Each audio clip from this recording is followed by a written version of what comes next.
साहब, कोई कहता है पेंशन 3 गुना हो जाएगी, कोई कहता है सरकार कुछ नहीं देगी। इतना विरोधाभास है कि समझ ही नहीं आता आखिर पेंशन बढ़ेगी कितनी। जय हिंद साथियों, एक सवाल है जो हर एक पेंशनर्स को बेचैन करता है कि 8वां वेतन आयोग तो आएगा, पर मेरी पेंशन असल में कितनी बढ़ेगी। हर कोई कह रहा है कि पेंशन इतनी हो जाएगी, पेंशन उतनी हो जाएगी। सोशल मीडिया पर अलग दावे हैं कि पेंशन दोगुनी हो जाएगी। कोई कहता है कि खजाना खाली पड़ा है, मोदी सरकार, निर्मला सीतारमण जी कुछ नहीं देंगी। साथियों, यह सब सुनकर समझ नहीं आता कि सही क्या है और गलत क्या है।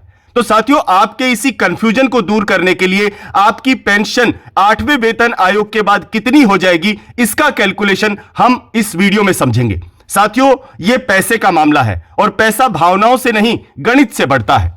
जैसा आप जानते हैं कि 28 अक्टूबर 2025 को सरकार ने 8वें वेतन आयोग की घोषणा कर दी।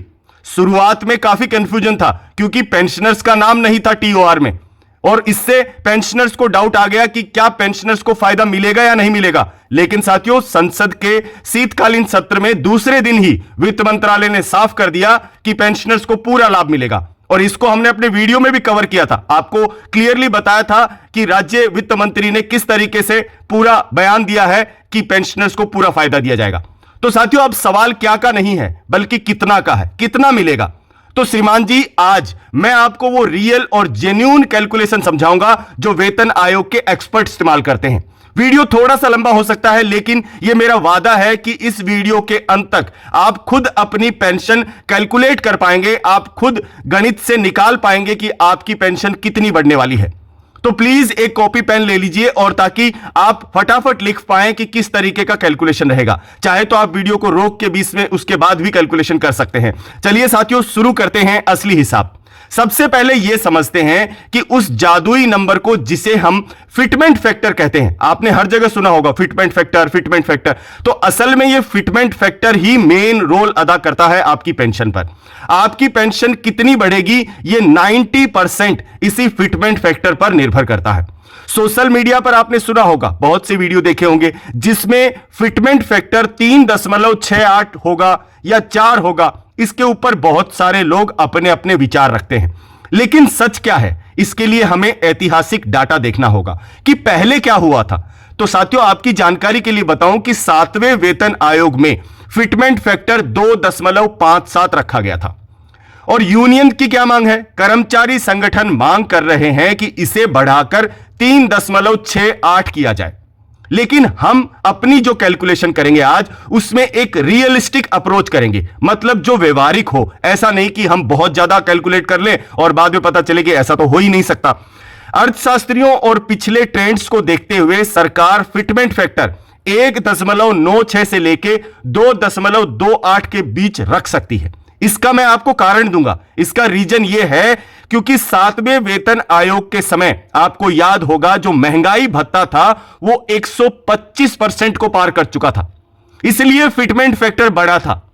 और आज की स्थिति में डीए आज की तारीख में 58% है, और वेतन आयोग लागू होते होते यह 64% तक हो सकता है। आपका जो डीए-डीआर है, जब नया वेतन आयोग लागू होता है, मान लीजिए 1 जनवरी 2026 से नया वेतन आयोग लागू होगा, तो आपका पुराना डीए 0 कर दिया जाएगा और वह आपकी बेसिक में जोड़ दिया जाएगा। तो कैलकुलेशन का लॉजिक यह है कि पुरानी बेसिक प्लस जो आपका डीए अभी चल रहा है वो, और उसके साथ में रियल बढ़ोतरी, और इसके इक्विवेलेंट आता है आपका नई पेंशन। तो बड़ी सिंपल सी कैलकुलेशन है, बट इसमें सबसे इंपॉर्टेंट क्या है, फिटमेंट फैक्टर और डीए उस समय पे कितना विलय किया जाएगा। अभी साथियों, हम आगे बढ़ते हैं, स्टेप बाय स्टेप कैलकुलेशन देखते हैं कि आपकी पेंशन असलियत में कितनी होगी। हम एक उदाहरण लेंगे। मान लीजिए एक पेंशनर है, हवलदार हैं रिटायर्ड राम सिंह जी। वर्तमान स्थिति क्या है, राम सिंह जी को अभी की बेसिक 25,000 रुपए मिलती है। मान लीजिए जनवरी 2026 तक डीए का जो दर है वो 64% हो सकता है। यह एक अनुमानित आंकड़ा है, वास्तविक आंकड़ा बदल भी सकता है। तो फिटमेंट फैक्टर का चुनाव करना पड़ेगा। अभी हम यहां न तो बहुत कम लेंगे न बहुत ज्यादा लेंगे, हम एक संतुलित फिटमेंट फैक्टर लेंगे जो कि हम रखते हैं 2.15। इसका फिटमेंट फैक्टर अगर हम मानते हैं जो कि डीए मर्जर और 20 से 25% की वेतन वृद्धि को कवर करता है, तो अभी हम फॉर्मूले में इसको लगाते हैं। फॉर्मूला क्या है? नई बेसिक इज इक्वल टू पुरानी pension multiplied by fitment factor. तो पुरानी पेंशन कितनी थी आपकी? 25,000, उसको हम मल्टीप्लाई कर देते हैं 2.15 से, तो नई पेंशन आपकी आ गई 53,750 रुपए। जी हां, यह आपकी नई बेसिक होगी। बेसिक, उसके ऊपर आपको क्या मिलता है? डीए मिलता है। तो शुरू में आपका डीए 0 रहेगा, तो आपकी बेसिक रहेगी 53,750 रुपए। और अभी आपको डीए जोड़ने के बाद कितनी बेसिक मिल रही है? 25,000, उसके ऊपर हम 64% का डीए लगा दें तो 41,000 आपको बेसिक मिल रही है। अब आप सोच रहे होंगे कि 12,000 का फायदा हुआ। नहीं साथियों, यह शुरुआत है। अब नई बेसिक जो है उसके ऊपर हर 6 महीने में डीए लगेगा, और यह बढ़ी हुई रकम आपको धीरे धीरे उसमें आपकी ग्रोथ की रफ्तार है वो बढ़ती जाएगी। अब सरकारी यूनियंस की मान लेती है, फिटमेंट फैक्टर को 2.5 सा रखती है, तो आपकी पेंशन 64,000 हो जाएगी। और इसी तरीके से अगर एकदम मैक्सिमम वैल्यू लेके देखें 3.68, तो ये 80,000 को भी पार कर जाएगी। लेकिन साथियों, हमें इस तरीके की कैलकुलेशन कभी नहीं करनी चाहिए जो कि रियलिस्टिक नहीं है। आपको देखने में अच्छा लग सकता है कि इतनी बेसिक हो जाएगी, पर सरकार आपको इतना ज्यादा फायदा नहीं दे सकती। उसका रीजन है कि 1 करोड़ लोगों को इतना ज्यादा फायदा फिर लगातार, तो उसके ऊपर आपका जो कैलकुलेशन है वो ऐसा होना चाहिए कि अगले 10 साल तक सरकार उसको मेंटेन कर सके। तो साथियों, जैसा मैं आपको बता रहा हूं कि आपकी जो पेंशन है वो 25 से 30% मैक्सिमम 25 से 30% बढ़ सकती है, उससे ज्यादा आपकी पेंशन नहीं बढ़ेगी। इसके ऊपर आप मान के चलिए, और यही हमारी कैलकुलेशन है, और यह सच कैलकुलेशन है। और साथियों, आप लिख के रख लीजिए, जब वेतन आयोग लागू होगा तो आप देख लेना कि आपकी बेसिक कितनी बढ़ेगी। तो साथियों, गणित एकदम साफ है, किसी के बहकाव में मत आइए। अपनी पासबुक उठाइए, अपनी बेसिक देखिए, उसको 2.15 से लेके 2.30 मैक्सिमम, इसके बीच में गुणा करके देख लीजिए। आपको भविष्य की तस्वीर दिख जाएगी कि आपकी बेसिक कितनी होने वाली है। सरकार अंतिम मोहर क्या लगाती है तो समय बताएगा, लेकिन यह कैलकुलेशन आपको एक ठोस धरातल देता है। झूठ की बात नहीं करता साथियों, कभी भी लुभावनी बातें नहीं करता, जो असलियत होती है वही बताता हूं।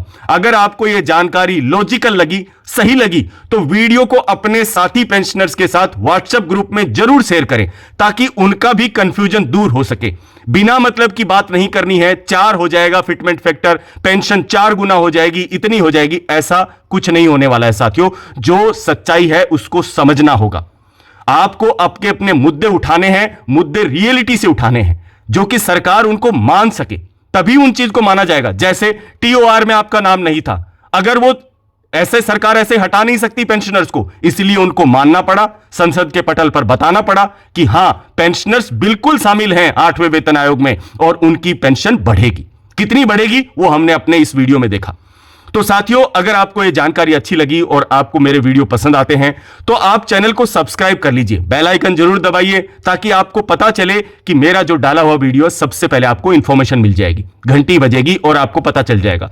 साथियों, मिलते हैं एक ऐसे ही इंफॉर्मेटिव वीडियो में जो आपकी पेंशन से जुड़ा होगा, आपके भविष्य से जुड़ा होगा, और 8वें वेतन आयोग की जो भी खबर आएगी सबसे पहले रोजगार पत्रिका पे हम आपको दिखाएंगे आसान भाषा में। मिलते हैं, तब तक के लिए जय हिंद, जय भारत, वंदे मातरम।